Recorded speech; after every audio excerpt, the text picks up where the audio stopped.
Well, hello there, friends.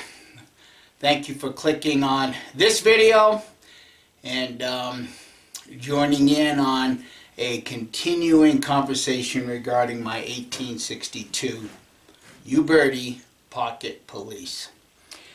Upon thinking everything through and scrutinizing things a little bit closer, I have come to the agreement that after this shooting session, I'm going to have to go to Plan 13B 2.0.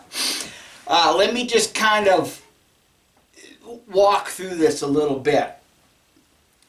We all know that these cap and ball revolvers, as far as the Colts are concerned, the Colt replicas, they all have fixed sights.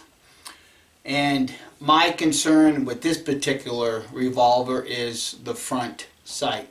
Now, we all know with a dovetailed front sight, if you elect to adjust your front sight, you have to move the sight towards where the ball is impacting, and that would cause you to pivot the gun to the left, which would change the point of impact.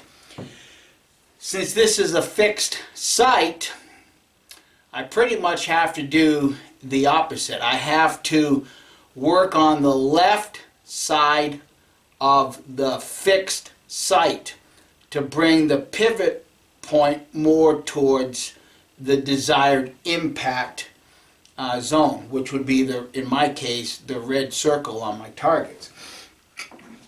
The gun's on empty, yes, but just think about it for a moment, okay? At full cock, when I'm looking down this barrel, now I've already taken a Sharpie and I've colored off the left side of the pin, okay?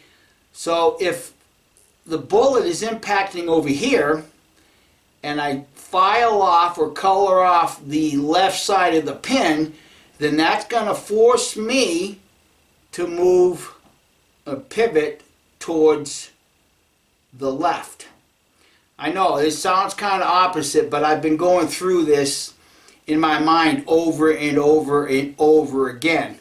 That's the way it looks to me right now. Now, if I, like I said, if I had a dovetail, then I would move the dovetail towards the impact, which would force me to pivot the entire front sight to the left towards the desired impact point. Okay, so like I said, I've colored off the front sight and I'm visually moving to where I can't see any of the color on the front pin, and it is allowing me to pivot the revolver to the left, which would move my impact over to the left. Now, with that being stated, in Plan 13B 2.0, what I did a couple days ago is I went in my shop and I found some metal. And as you can see, I notched it out right there. I am in the process and have accomplished making a dovetail front sight. I have plenty of brass, so I cut myself off a little chunk, and basically all I did was I cut the piece of steel that big, oversized it, then I found the center, marked the center, and I cut a slot with my Dremel tool. And I kept widening the slot just enough to fit whatever the thickness is of this piece of brass. Let me see if I can get my digital dial calipers to work here. And the thickness of this brass is 0.062.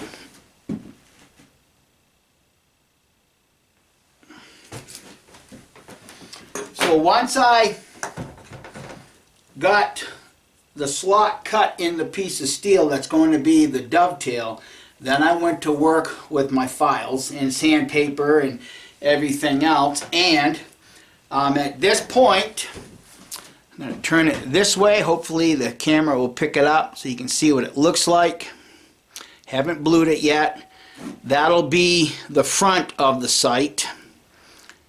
Here's the side. Hopefully you can see the dovetail.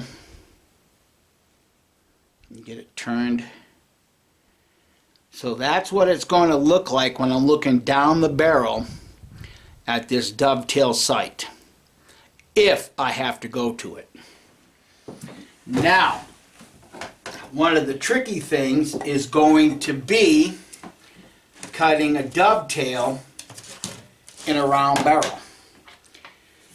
And I kind of step away for a moment and I'll show you what my option's going to be for that. So my plan is to practice on this engine head bolt. I know it's not near as big as a cylinder on a gun barrel. There is quite a bit of difference. This gun barrel on the outside measures .609, and obviously this is quite a bit smaller, .441, but it should get me the practice I need in cutting a dovetail, working a dovetail on a cylindrical barrel.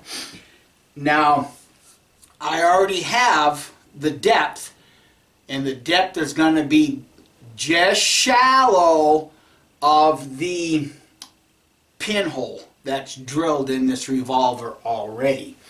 And I plan on staying just forward of that pinhole.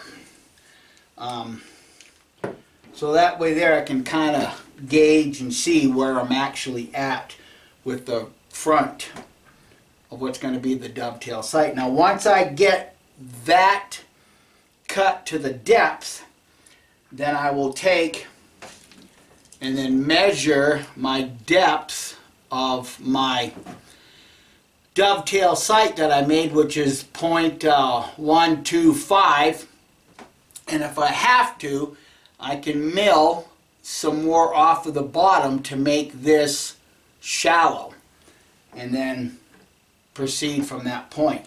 But before I do all of that, I do want to get out to the gun range and see if my hypothesis is correct about coloring the left side of a non-movable pin.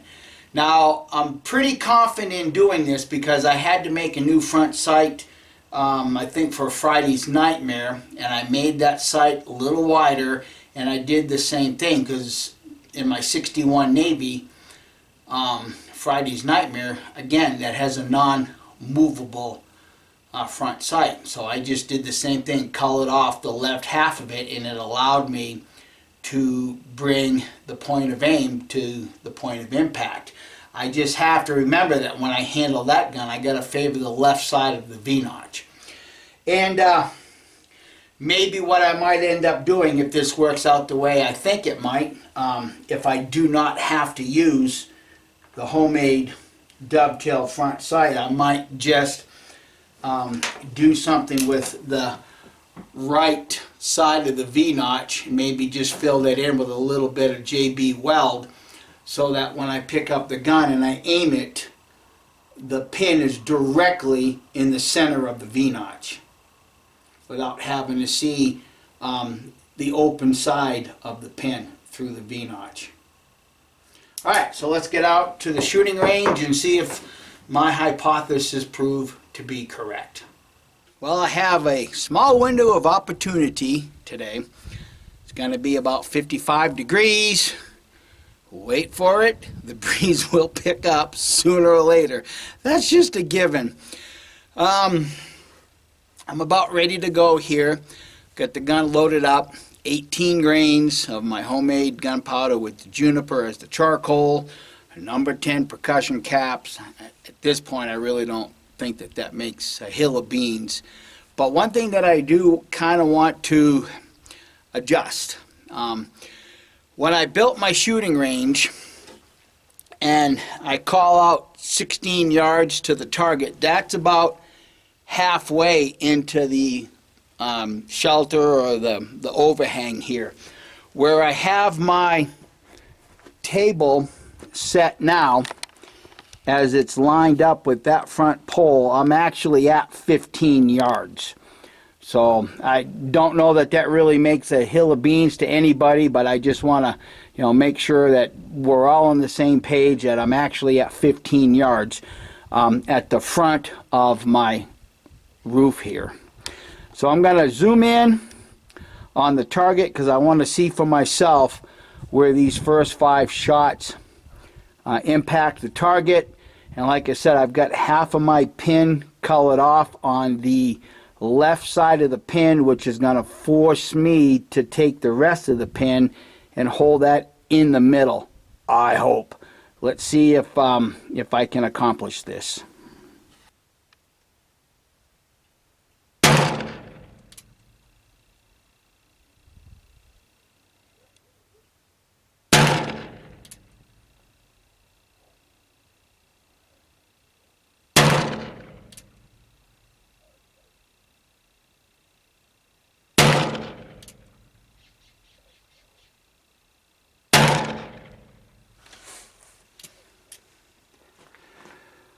Okay, I'm going to walk up and get a more of a bird's eye view and mark those off. Okay, got them marked off. There's the close-up. I know a couple of those appear to be a double impact, but they're not. So I don't know where one of the shots went. It looks like it went low right. You can see that there's one about the 4:30, 5 o'clock position on the plate. The other shot is below that, I think.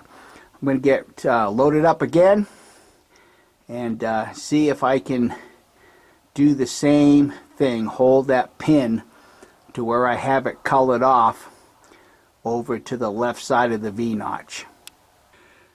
This is just a note for myself on this particular go-around. I have the cylinder that has the proof mark on top of it. That'll be the first shot. And then as I rotate the gun, the cylinder, obviously I can keep track of what bullet goes where, so I can look at those cylinders in particular.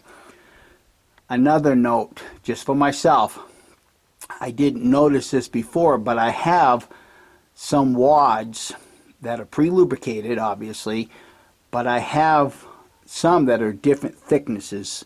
One appears to be a lot thicker, and I'm wondering if that has anything to do with it. Next time I'm going to pay attention to using all of the thinner ones or all of the thicker ones and see if that's maybe some of the issue.